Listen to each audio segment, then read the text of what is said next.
Can we? Okay, CA institute के mat को खोल लीजिए। सीए इंस्टीट्यूट के मैट में कुछ मार्किंग्स करवा रहा हूं जो मैं अपने किताब से करवा चुका हूं, आपका एफर्ट बाद में कम हो जाए इसलिए चैप्टर 1 में हम लोग क्या क्या अपने मैट से कर चुके हैं उसको यहां पर स्ट्रीमलाइन कर रहे हैं।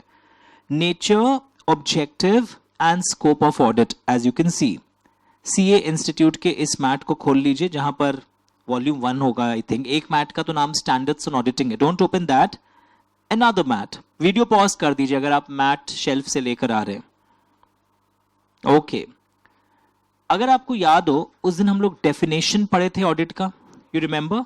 Systematic independent examination of financial information, चाहे प्रॉफिट मेकिंग एंटिटी हो या प्रॉफिट मेकिंग एंटिटी नहीं हो, ये सेम चीजें यहां पर भी हमने डिस्कस किया था। लिखो डन फ्रॉम सर्स मैट, तो मेरे मैट से करना, बस यहां हम लोग रीडिंग करके चेक कर ले रहे हैं कि क्या एक्स्ट्रा है या क्या करना है। ओके, तो इसके लिए वो बहुत कुछ स्टेप्स लेता है, वो सब यहां से करने की दरकार नहीं है, हमारे मैट से हो गया। Now what is objective of audit? 2 marks के लिए हम लोग उस दिन पढ़े थे, बार बार पढ़े थे। ऑब्जेक्टिव ऑफ ऑडिट क्या है बताओ? To obtain reasonable assurance. Words याद आ गए? क्या चीज का रीजनेबल अश्योरेंस है? Whether financial statements are showing true and fair view. Okay, क्या और एक लैंग्वेज है whether financial statements are free from material misstatement, ऐसे भी लिखा जाता है कई बार। Whether financial statements are free from material misstatement मतलब बड़े मिसस्टेटमेंट्स तो नहीं है, वेदर ड्यू टू फ्रॉड और एरर। एंड बेसिकली वो फिर रिपोर्ट करना चाहता है on the financial statements and communicate, share holders को बताना चाहता है। ये हम लोग ऑलरेडी कर चुके हैं। Look at the words. So overall objective of auditor अगर मैं बोलूं, reasonable assurance that financial statement as a whole they are free from material misstatement. Learn this line, ये थोड़ा सा नया लाइन है। हम लोग बोलते थे whether financial statements are showing true and fair view, और यहां पर क्या लिखा हुआ है? Hello, am I audible? Yes. And report, audit report हमें बेसिकली यहां पर देना पड़ता है। स्कोप ऑफ ऑडिट, अगर आपको याद हो, who determines the scope of audit? By companies act and ICAI. Management can not determine the scope of audit. Now following points require consideration, यानी कि जब मैं स्कोप ऑफ ऑडिट की बात करूं तो लिखो 4 मार्क्स की। यूजुअली स्कोप में क्या होना चाहिए? सारे फाइनेंशियल स्टेटमेंट से रिलेटेड जो भी मैटर है, all aspects which are relevant to financial statements that should be covered. And वो एक ओपिनियन देना चाहता है that as a whole financial statements are showing true and fair view. Information हमारे जो है रिकॉर्ड्स में वो रिलायबल हो, वो ऐसा इंफॉर्मेशन देना चाहता है। वेदर ये इंफॉर्मेशन जो हमने रिकॉर्ड्स में, अकाउंटिंग रिकॉर्ड्स में बनाया है, उसमें हम ये भी बताना चाहेंगे whether it is properly disclosed in the financial statements. ये सब चीजें हमारे स्कोप के अंदर कवर होना चाहिए। तो एक बार ये थियोरी क्वेश्चन, अगर मैं बोलते हैं ना इंस्टीट्यूट से कभी कभी कुछ कुछ याद करना पड़ता है, तो स्कोप में पहले आप ये लिखोगे कि companies act and ICAI determine कर रहा है, बट ये एक एक्स्ट्रा क्वेश्चन प्रिपेयर करोगे that what points should be considered relating to the scope of audit. तो ये आपको थोड़ा सा पढ़ना पड़ेगा कि ऑडिटर असेस करेगा कि इंफॉर्मेशन जो रिकॉर्ड्स में है वो रिलायबल है क्या। वो एक ही बात को बार बार यहां 3 में भी लिखा हुआ है। और ये रिलायबिलिटी वो चेक कैसे करेगा? ये जो रिलायबिलिटी की बात हो रही थी, ये चेक करेगा by how? Studying the, just a minute, accounting system and internal controls and carrying out such other tests and queries and verification. तो what I can do, point 1, 2 and 4 मेरे काम के हैं बस, कि बेसिकली हमारा स्कोप ऑफ ऑडिट ऐसा होना चाहिए दैट फाइनेंशियल स्टेटमेंट्स के सारे आइटम्स चेक हो जाएं, हमारे अकाउंटिंग रिकॉर्ड्स रिलायबल हैं क्या। इसके लिए मैं बहुत सारे स्टेप्स कैरी करूंगा। Okay, that's it. तो स्कोप में ऐसा कुछ टेक्निकल नहीं है 1 2 3 4 टू फॉर्म, इन फॉर्मिंग ऐसे याद मत करना, बट ये मार्किंग एक बार वीडियो पॉज करके आप इसको इनकॉर्पोरेट कर लीजिए। जो आप ही लोग बोलते हैं ना इंस्टीट्यूट मैट को में एक्स्ट्रा पढ़ना पड़ता है, डिस्क्लोजर्स आपके सही हैं क्या, ये भी बताओगे आप इसमें, क्या आपके डिस्क्लोजर्स फाइनेंशियल स्टेटमेंट्स में सारे सही हैं? ओके और अगर कोई लिमिटेशन लगाता है स्कोप ऑफ ऑडिट पर, तो ऑडिट रिपोर्ट को वो उस हिसाब से क्वालिफाई कर सकता है या डिस्क्लेमर दे सकता है। हम लोग देखे थे, अगर स्कोप ऑफ ऑडिट पे लिमिटेशन बहुत बड़ा लिमिटेशन है, हर जगह लिमिटेशन है, material and pervasive limitation, okay पढ़ के देखो, स्टार्ट डूइंग।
चलिए, अगर limitation on the scope of audit, उस दिन हम लोग पढ़े थे डेफिनेशन के अंदर, इफ लिमिटेशन ऑन द, ये हम लोग जब ऑडिट रिपोर्ट पढ़ रहे थे ना, वहां पे ऐसे वर्ड्स आया था, is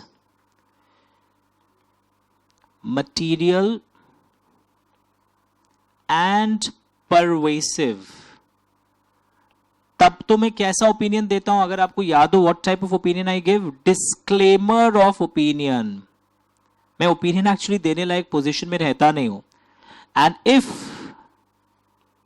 limitation is material but not pervasive, तब मैं कैसा ओपिनियन देता हूं, क्वालिफाइड। याद आया? तो ये एक इंटरेस्टिंग डिस्कशन है, मैं का फुल पेज कर देता हूं, that will help you to recall everything. तो if limitation is material but हर जगह नहीं है, बड़ा लिमिटेशन जरूर है but not pervasive, then this is qualified opinion. Okay, check कर लीजिए। तो स्कोप ऑफ ऑडिट में अगर मैं पूछूं क्या क्या करना पड़ता है, अब एक ऑडिट को आप नहीं बोलेंगे कि जाकर आपके क्लाइंट का ऑयल रिफाइनरीज हैं, उसके कुछ पाइप ऑयल कितना है आपके रिफाइनरीज में, जाके पता लगाओ। वो तो एक एक्सपर्ट का काम है ना, उसको टेक्निकल चीजें का स्कोप उसके अंदर नहीं है। He is not suppose to know that, उसके लिए वो एक्सपर्ट का हेल्प लेगा। But did you understand, scope of audit में बेसिकली एक्ट एंड आईसीएआई के प्रोनाउंसमेंट से निर्धारित होता है। All aspects relevant to financial statement, records reliable हैं, डिस्क्लोजर्स हमारे एडिक्वेट हैं, financial statements true and fair view देख रहे हैं, कॉन्स्ट्रेंट्स अगर ऑडिट पर हैं स्कोप पर, तो ये इंपैक्ट हमारा आ जाता है। तो बेसिकली ऑडिट में कवर क्या होता है, ये हम लोग उस दिन भी पढ़े थे, वापस नजर डाल लेते हैं। What are we seeing here, internal control and accounting system, कि हमारे ट्रांजैक्शन सही तरीके से रिकॉर्ड होते हैं क्या, सिस्टम्स को स्टडी करना, बुक्स ऑफ अकाउंट्स की एक्यूरेसी को चेक करना, ट्रांजैक्शंस जो एंटर हुआ है वो ऑथेंटिक ट्रांजैक्शंस एंटर हुए हैं क्या, रेवेन्यू एंड कैपिटल आइटम्स के बीच में डिफरेंशिएट करना, बैलेंस शीट और रिकॉर्ड्स मैच कर रहे हैं क्या, ये सब ऑडिटर देखता है।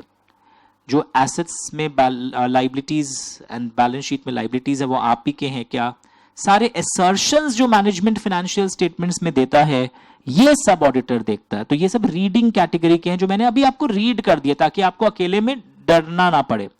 जहां लर्न आएगा मैं बोल दूंगा आपको।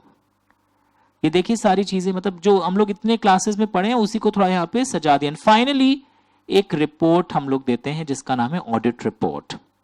असर्शंस हम लोग दूसरे चैप्टर से पढ़ेंगे पर ये देख लो आप।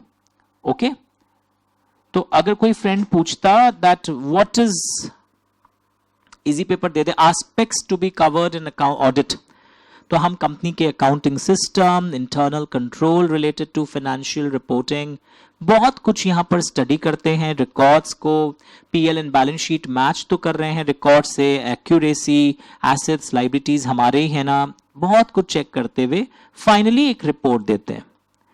नाउ टाइप्स ऑफ ऑडिट, कुछ कुछ ऑडिट लॉ के अनुसार होता है, जो हम लोग इतने दिनों से पढ़ रहे हैं। कंपनीज एक्ट के अंदर आपको एक स्टैट ऑडिट करना पड़ता है, वो लॉ के अनुसार है। या आप बैंकिंग कंपनीज में भी कई बार देखते हो एक बैंक ऑडिट का कॉन्सेप्ट आता है, वो भी लॉ के अनुसार है। तो ये सब टाइप्स ऑफ ऑडिट के अंदर दीज थिंग्स वी बेसिकली सी। कुछ ऑडिट वॉलेंट्री होते हैं, लाइक पार्टनरशिप फॉर्म्स, HUFs, यहां पर इच्छा से आप चाहें, या proprietary entities, these are voluntary audits. LLP in some cases आप पढ़ोगे, लिमिटेड लाइबिलिटी पार्टनरशिप में हमेशा मैंडेटरी ऑडिट नहीं है। जब उनका कंट्रीब्यूशन पार्टनर्स का या उनका टर्नओवर एक लेवल के ऊपर चला जाता है, देन ऑडिट मैंडेटरी होता है। तो ये सारे वर्ड्स मिलने लगे आपको, चेक कर लीजिए। वॉलेंट्री कहां पर है, लॉ के अनुसार कहां पर है, ये हमें दिखने को मिल गया। नाउ एडवांटेजेस ऑफ ऑडिट, ये मैंने पहले भी बताया था उस दिन, फ्रॉम सर्स बुक लिख दो। ये मेरे बुक में भी आपने देखा था, मैंने आपको ये from sir's book advantages of audit भी करवा दिया था। तो ये सब बोरिंग क्वेश्चंस भी हमें तैयारी करके जाना चाहिए। Never know you can get questions from this. Inherent limitations of audit important, मेरे बुक में बहुत अच्छे अच्छे पॉइंट थे from sir's book and PPT। 5 marks लिखो, इंपॉर्टेंट क्वेश्चन लिखो। But can you make audit risk to zero? क्या audit risk कभी जीरो हो सकता? नहीं।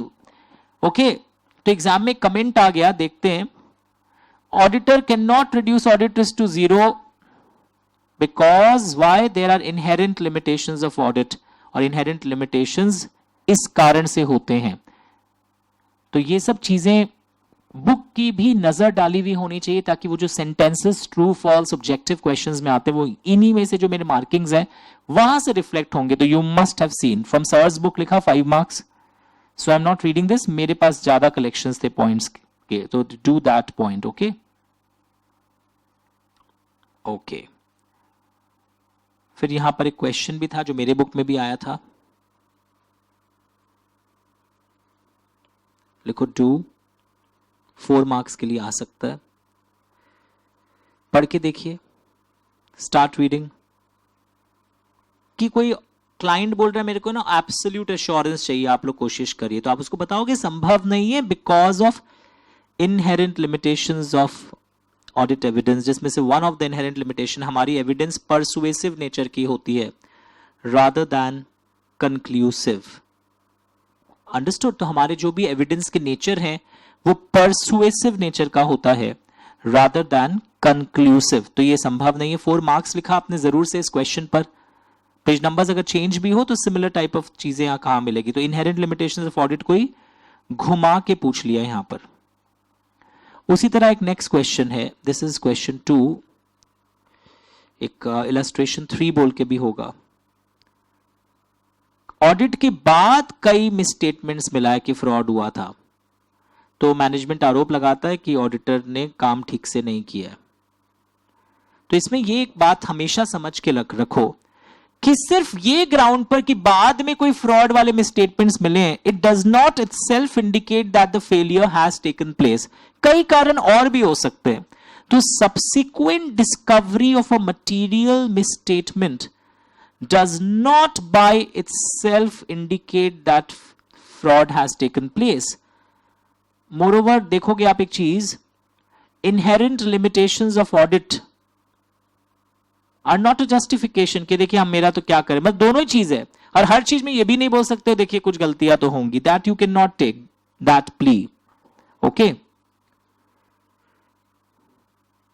तो ऑडिटर को बहुत कुछ देखना होगा हमेशा। बाद में अगर कोई मिसस्टेटमेंट मिला, इट इज नॉट नेसेसरी कि फ्रॉड हुआ हो।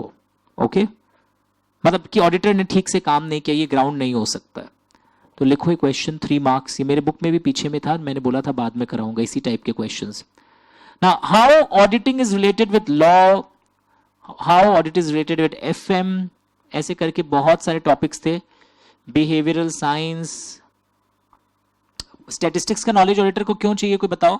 बिकॉज सैंपल साइज के लिए ये सब काम में आता है। एफएम का नॉलेज क्यों चाहिए? Because working capital management, ratio analysis, capital budgeting, ये सब क्लाइंट कैसे हिसाब से क्या कर रहा है, ये सब का नॉलेज ऑडिटर को चाहिए। प्रोडक्शन का नॉलेज क्यों चाहिए? ताकि कॉस्ट सिस्टम एंड प्रोडक्शन का आइडिया हो। इकोनॉमिक्स का नॉलेज क्यों चाहिए? क्योंकि क्लाइंट जिस इकोनॉमिक एनवायरनमेंट में काम करता है वहां भी क्या सिचुएशन है, सर बूम है, बूम अच्छा चल रहा है, पर क्लाइंट तो दिखा रहा है कुछ सेल नहीं हो रहा है। तो इससे मेरे को एरियाज ऑफ मटेरियल मिसस्टेटमेंट जानने का मौका मिलेगा। लॉस तो ऑफ कोर्स नॉलेज चाहिए होता है मेरे को, तो ये बहुत शॉर्ट में अच्छा दिया हुआ है, तो 2 मार्क्स क्वेश्चंस आ सकता है इस टाइप का चीज से।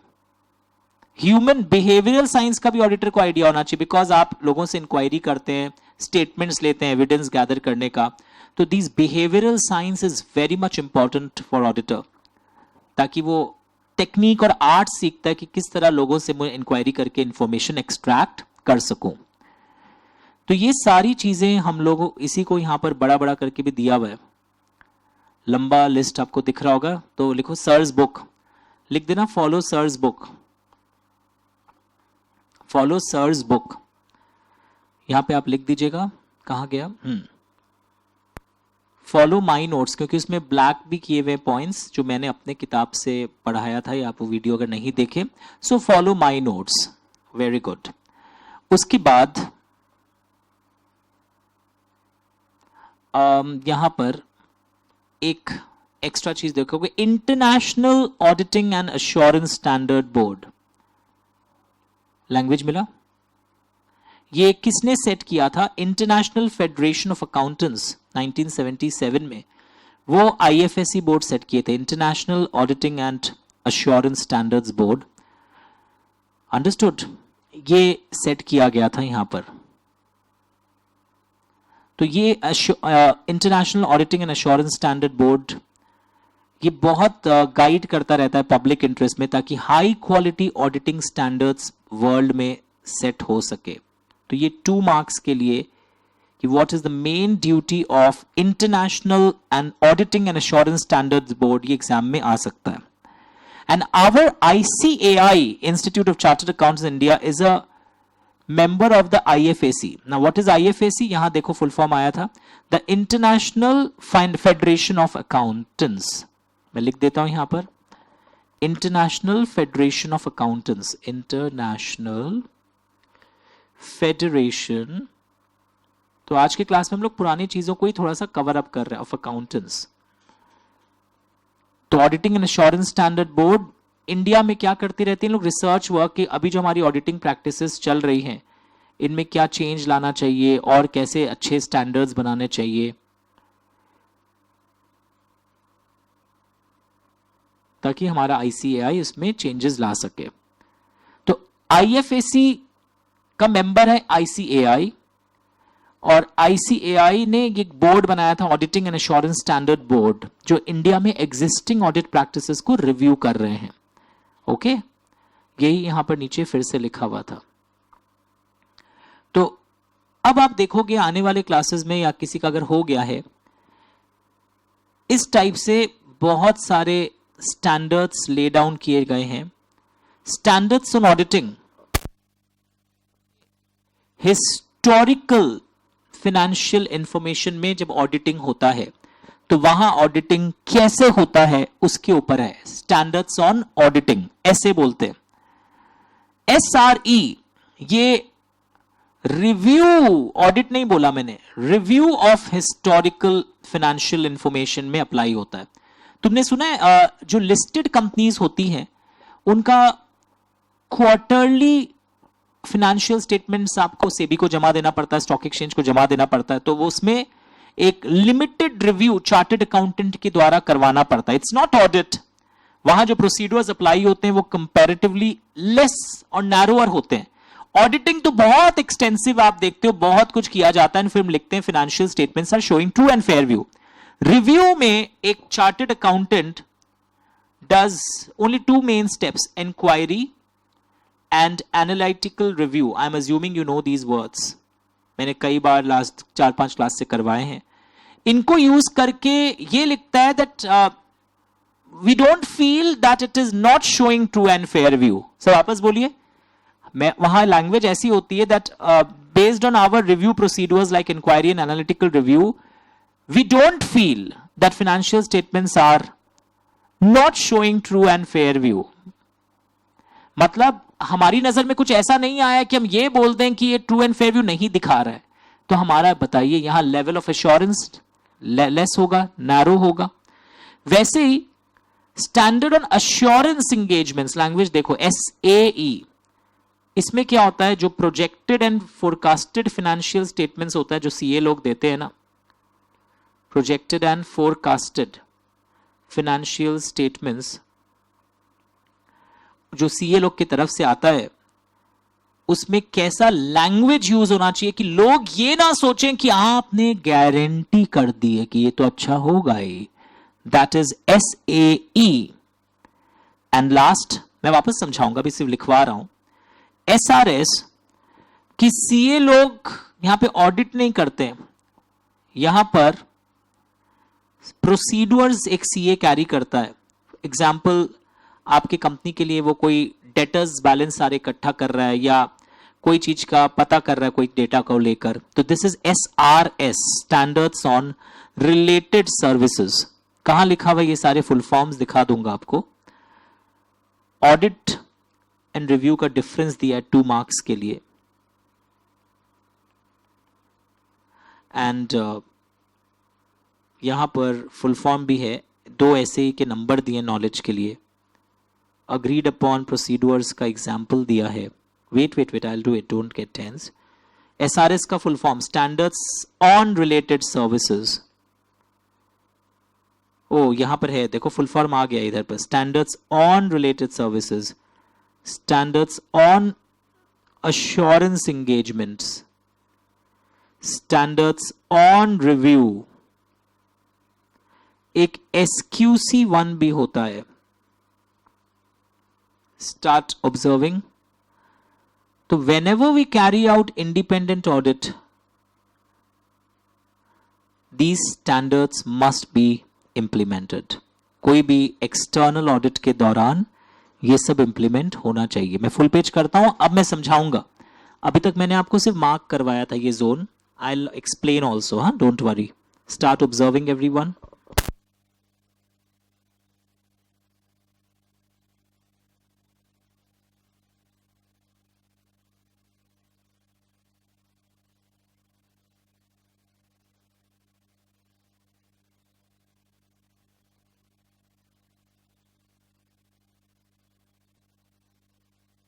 ओके, तो आइए मैं फिर से करवाता हूं आपको ये चीज। सबसे पहले ये जो ब्रांच आपको दिख रहा है, this is basically laid down by Auditing and Assurance Standard Board. Auditing and Assurance Standard Board जो है, अगर आपकी लैंग्वेज देखो, Auditing and Assurance Standard Board, जो 2 पेज पीछे आया हूं मैं, ICAI has constituted this Auditing and Assurance Standard Board. And ICAI is a member of IFAC, that is International Federation of Accountants. तो ये जो Auditing and Assurance Standard Board है, ये हम लोग कई बार एक वर्ड यूज करते हैं ना, हम लोग standards on auditing lay down किया जा रहा है जो मैंडेटरी है फॉलो करना। तो ये स्टैंडर्ड्स ऑन ऑडिटिंग, ये SRE, ये SAEs, ये SRS नाम लर्न करना पड़ेगा। ये पूरा परफॉर्मेंस, ये page essays, they apply in the audit of historical financial information. SREs, they apply in the review of historical financial information. मैं समझा रहा हूं। SAEs apply in assurance engagements dealing with subject matters, but यहां पर historical financial information handle नहीं किया जाता है। SRS, यहां पर chartered accountants agreed upon procedures carry out करते हैं। Okay, SAs, SREs, SAEs, SRS, so what is historical? आपको पता ही है जो फाइनेंशियल स्टेटमेंट्स हम बनाते हैं वो हिस्टोरिकल इंफॉर्मेशन है, पर जो फोरकास्टेड एंड प्रोजेक्टेड होता है that is other than historical. तो what I am trying to say, ये जो वर्ड्स है ना, एसए, एसआरईज, एसएईज, ये सब को हम लोग एक और नाम से बोलते हैं engagement standards. You can write this heading. This is also known by another name engagement standards. नाम याद करना होगा, वो अगर एग्जाम में पूछते हैं कई बार what do you mean by engagement standards, तो आपको ये पता होना चाहिए that these are engagement standards. मैं फुल पेज कर दे रहा हूं. एसेज आप लोग कई बार मेरे से सुने हैं दैट ऑडिटिंग के वो प्रिंसिपल्स हैं जो हमें फॉलो करना चाहिए ऑडिट करने के समय. पढ़ के देख लेना प्लीज.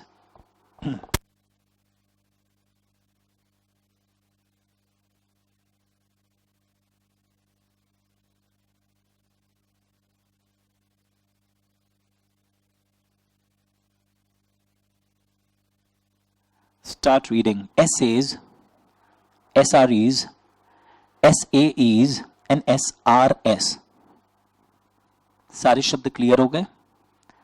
ऑडिट एसेज में हो रहा है. एसआरईज में मैंने बताया, एग्जांपल लिखा, लिस्टेड कंपनीज की जो क्वार्टरली फाइनेंशियल स्टेटमेंट्स जमा होती है ना, लिखो लिस्टेड कंपनीज में रिव्यू रिपोर्ट जमा होता है, एलआर रिपोर्ट, जहां पर सिर्फ 2 स्टेप्स होते हैं broadly, inquiry and analytical review. तो एक चीज तो क्लियर है, ऑडिटिंग का स्कोप ब्रॉडर है या रिव्यू का स्कोप ब्रॉडर. अगर डिफरेंस आता है 2 मार्क्स का, ऑडिटिंग का scope is much broader then the word review.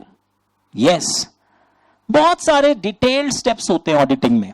याद हो रहा है? It's a very important page. लिखो इंपॉर्टेंट 4 मार्क्स. एंगेजमेंट स्टैंडर्ड्स पूछ लेते हैं एग्जाम में. तो डिफरेंस पूछ लेते हैं.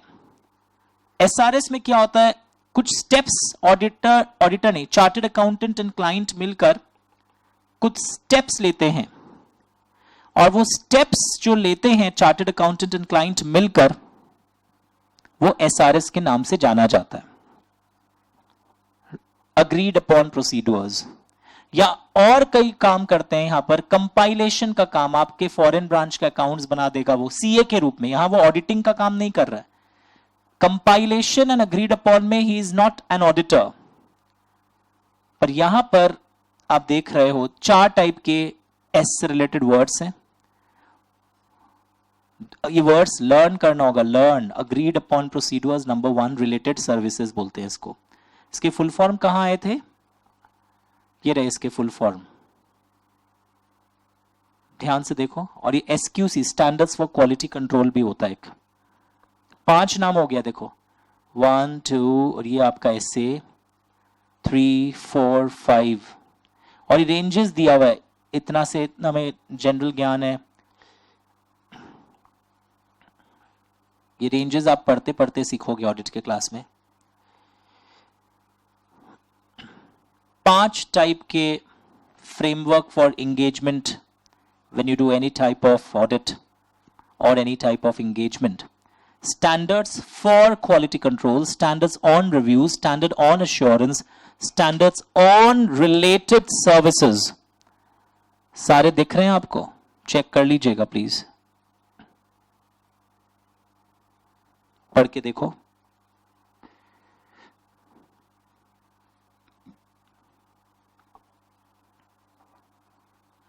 Is it okay? चेक कर लीजिएगा.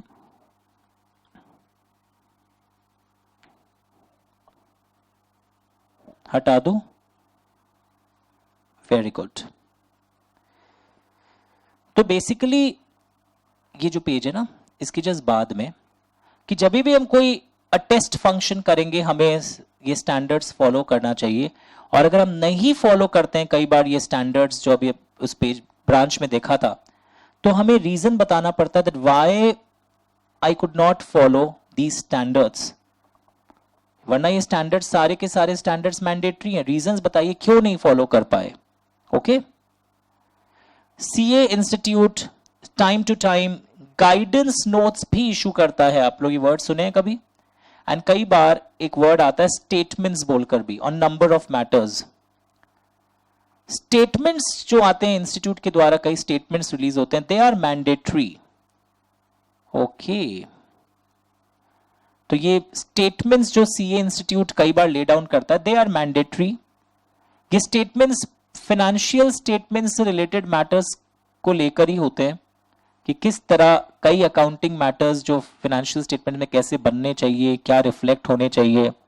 तो अगर स्टेटमेंट्स आप नहीं फॉलो करते हैं कभी, तो उसका डिस्क्लोजर्स देना पड़ता है ऑडिट रिपोर्ट में, एंड यूजर्स को डिविएशंस के बारे में बताना पड़ता है।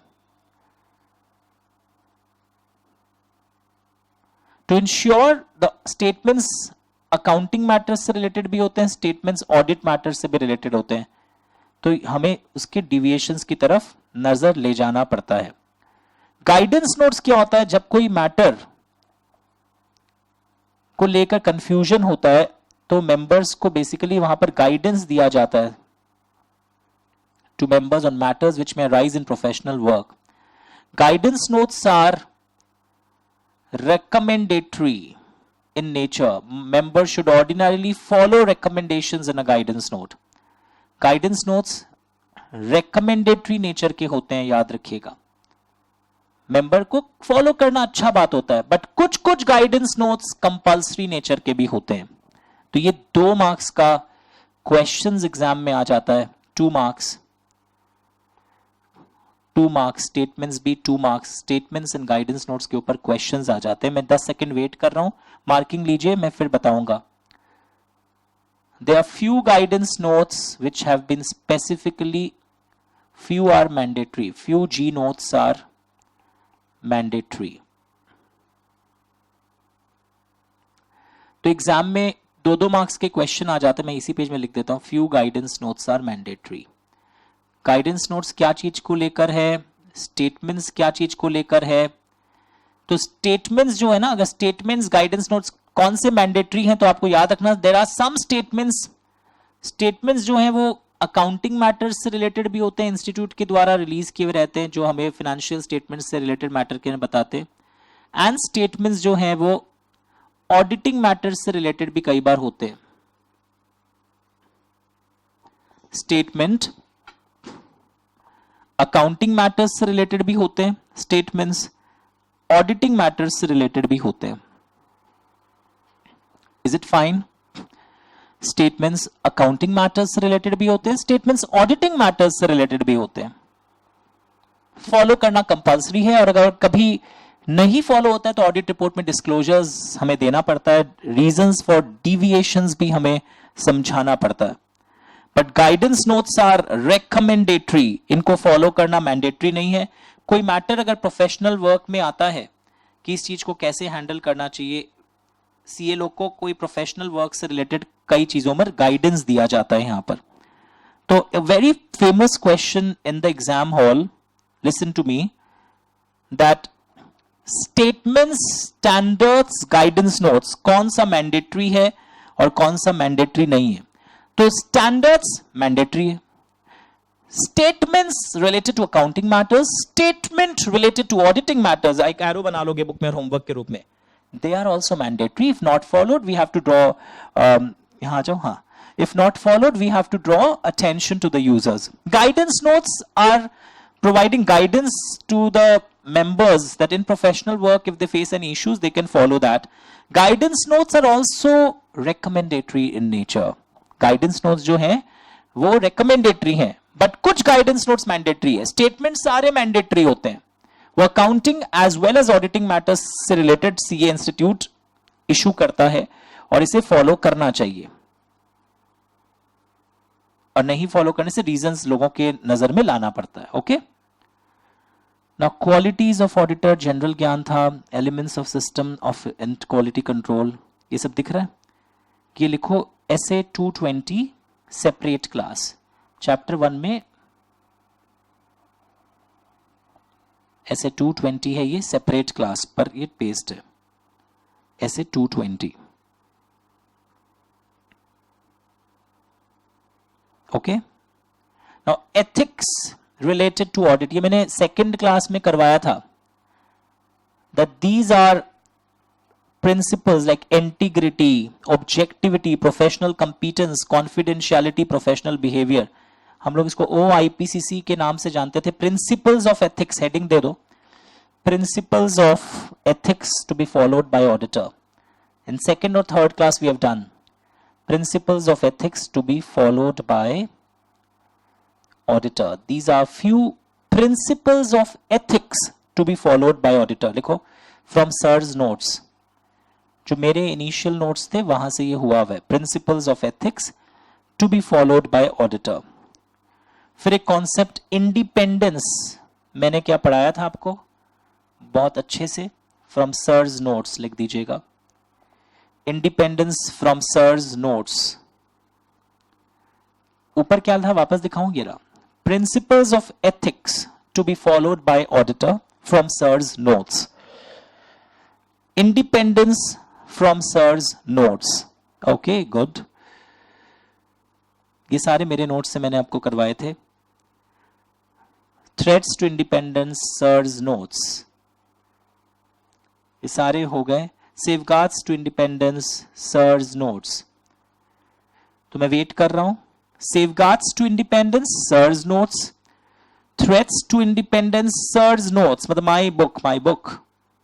Professional scepticism my book, sir's book लिखो.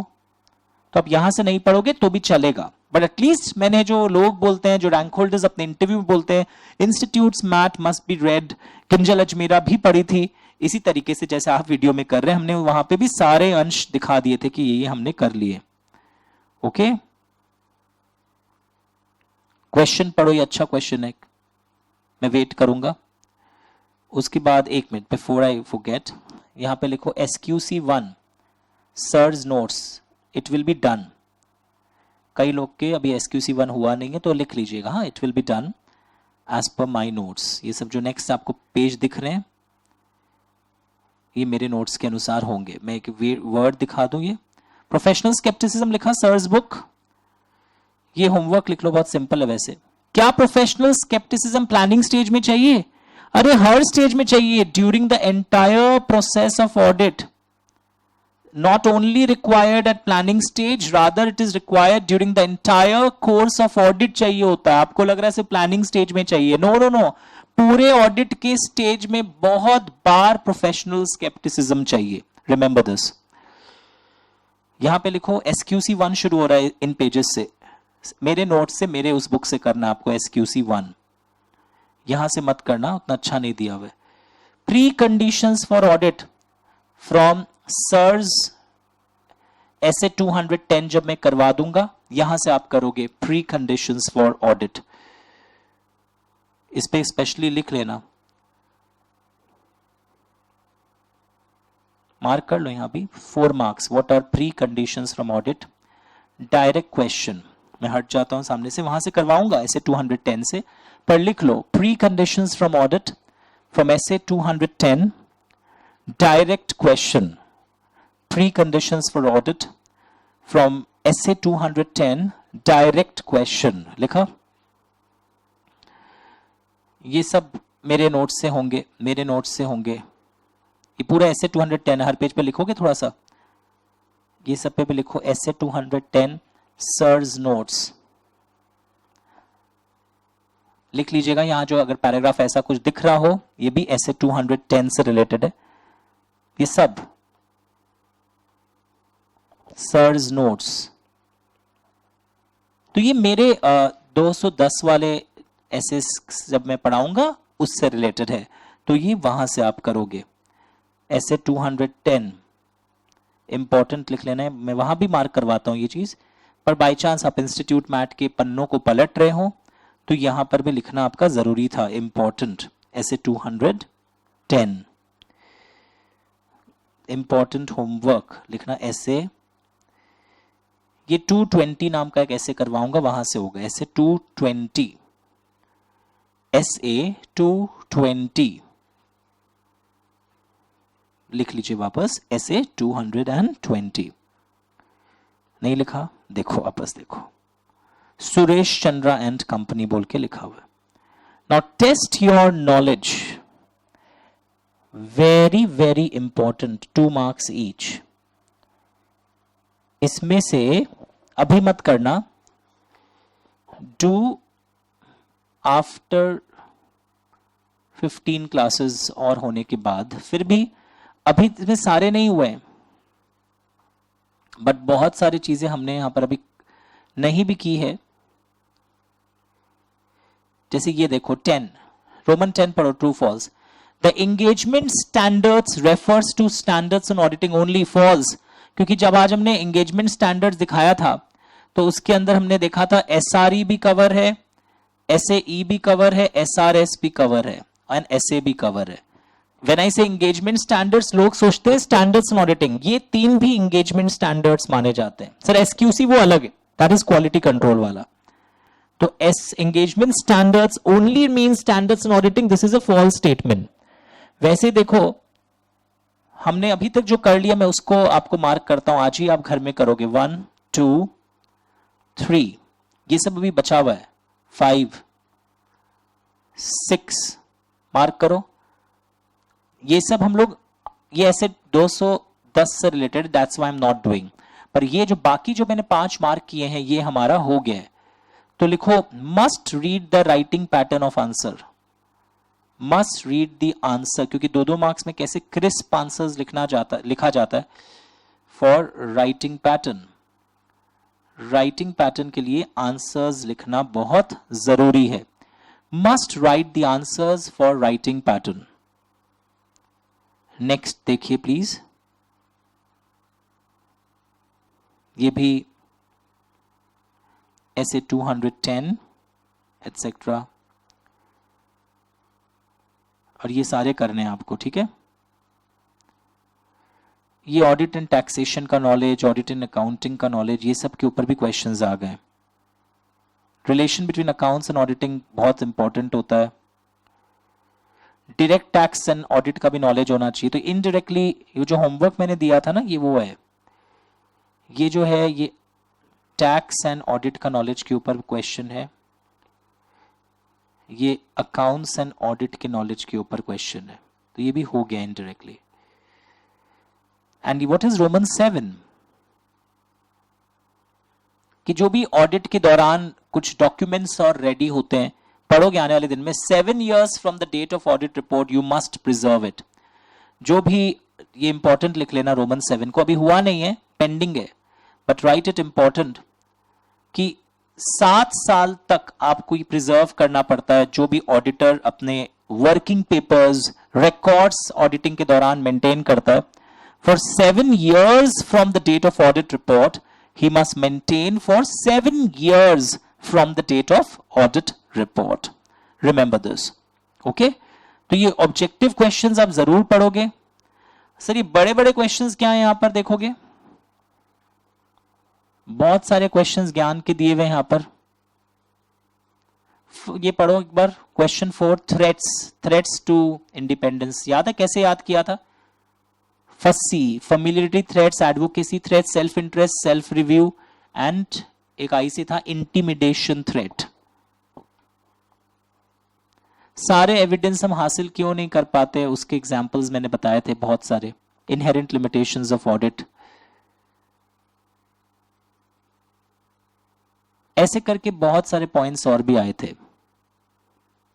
इंटीग्रिटी एंड ऑब्जेक्टिविटी के बीच में डिफरेंस क्या है, इस पर क्वेश्चन आ जाता है। ऑडिटिंग और इन्वेस्टिगेशन के बीच में डिफरेंस क्या है, ये मेरे बुक में हुआ था, माई बुक। तो इस बुक के पॉइंट्स को नहीं छोड़ना आपको, सारे नए चीज यहीं से आने वाले हैं। चलो नोट करो, ये ऐसे 210 पर बेस्ड है, लिख लेना। ये ऐसे 220 पर बेस्ड है।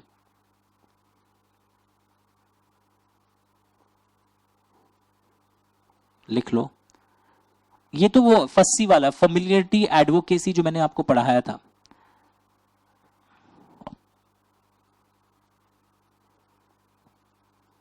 ये एडवांटेजेस ऑफ ऑडिट पूछ लिया indirectly.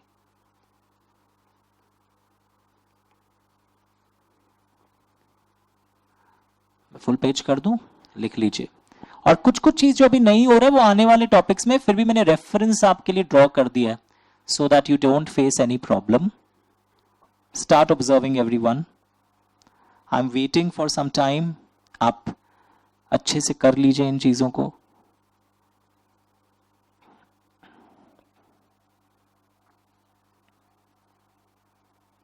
Sure, can we move ahead? Integrity honesty से मतलब है, ऑब्जेक्टिव मतलब no personal bias should come, याद रहेगा ना? Good.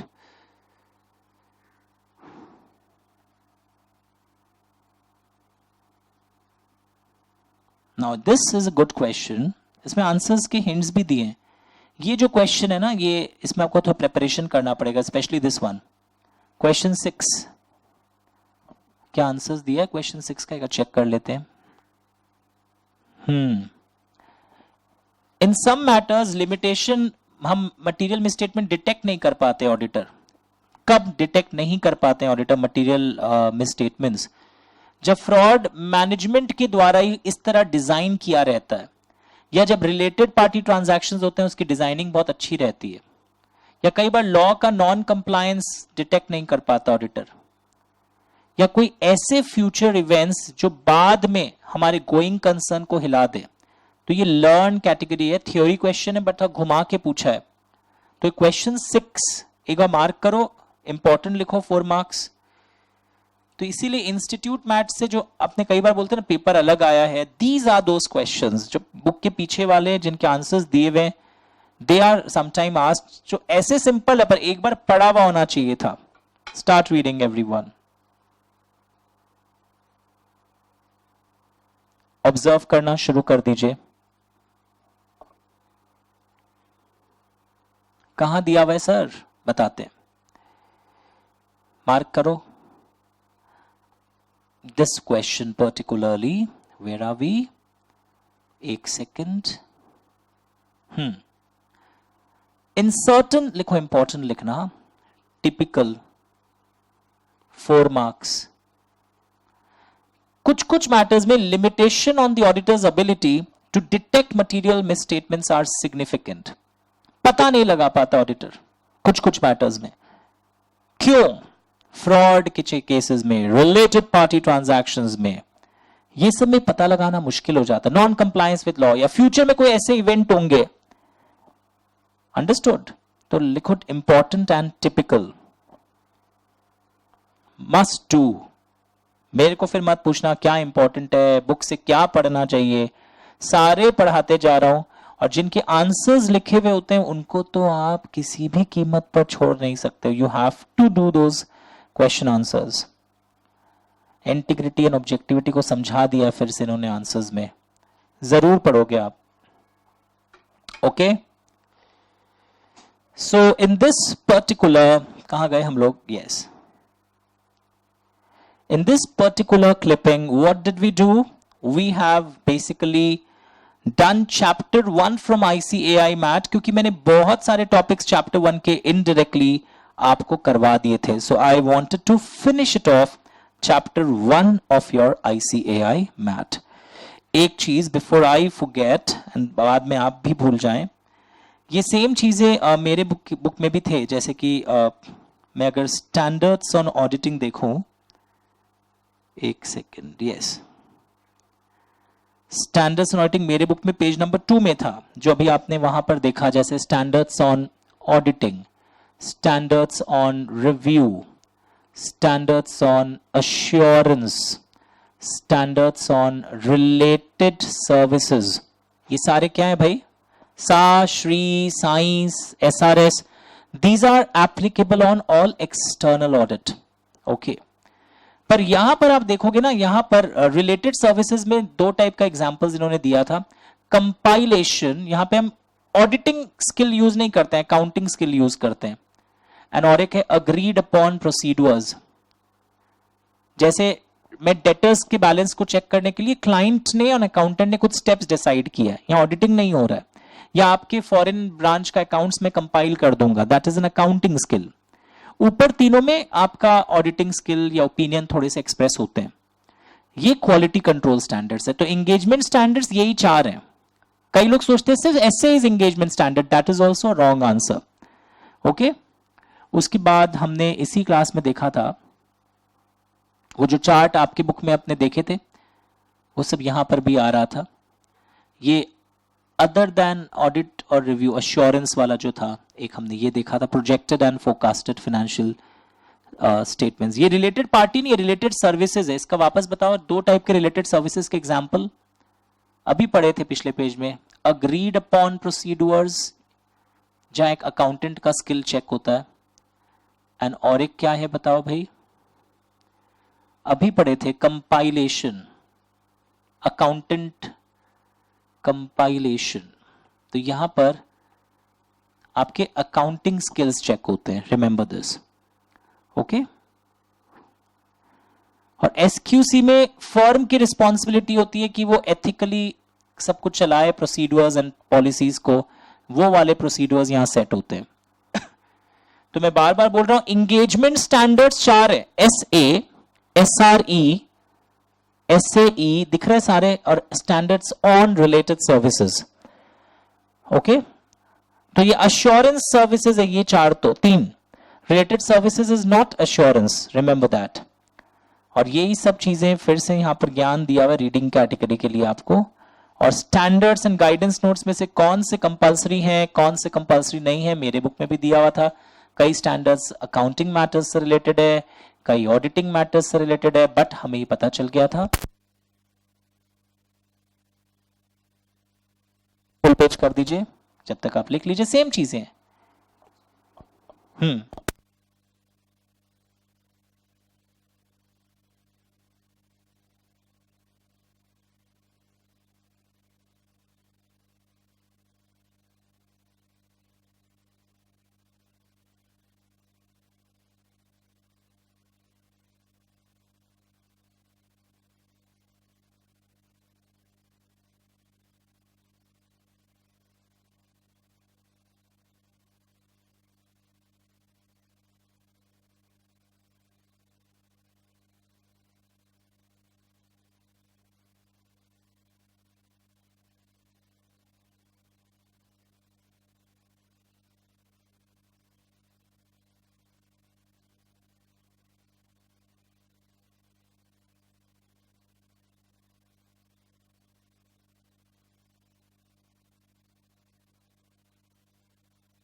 Okay, some standards are compulsory, statements तो हमेशा कंपल्सरी है, चाहे अकाउंटिंग हो या ऑडिटिंग मैटर्स हो, नहीं करने से we have to draw attention in the audit report. Guidance notes basically professionals को गाइडेंस देते हैं सम ऑन कॉम्प्लिकेटेड मैटर्स कि ये ऐसे करिएगा अकाउंट्स या ऑडिट में, but they are not mandatory, few are compulsory. जैसे guidance note on independence is compulsory. तो व्हाट आई हैव डन, मैंने आपको बार बार मेरा बुक और वो वाले बुक के बीच में एक तालमेल दिखाया, दैट मोर और less everything is same. But चलिए, आपको इंस्टीट्यूट का बुक अपने आप रीड नहीं करना पड़ेगा, we have done all those things.